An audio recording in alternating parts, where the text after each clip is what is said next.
আমাকে ভুলে যাওয়া যার পক্ষে সহজ, আমি চাই সে এই মুহূর্তে আমাকে ভুলে যাক। আমার সাথে কথা না বললেও যার কিচ্ছুটি যায় আসে না, আমি চাই তার সাথে আমার আর কখনো কথা না হোক।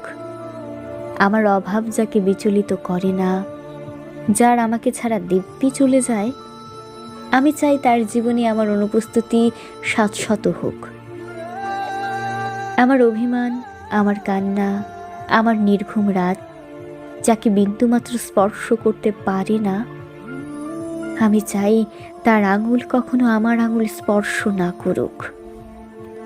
তাতে আমি কষ্ট পেলে পাই, ভেঙে যাই, একলা হই। নিজের উপস্থিতির অবহেলা সহ্য করার থেকে তার অনুপস্থিতির অবহেলা ঢের ভালো।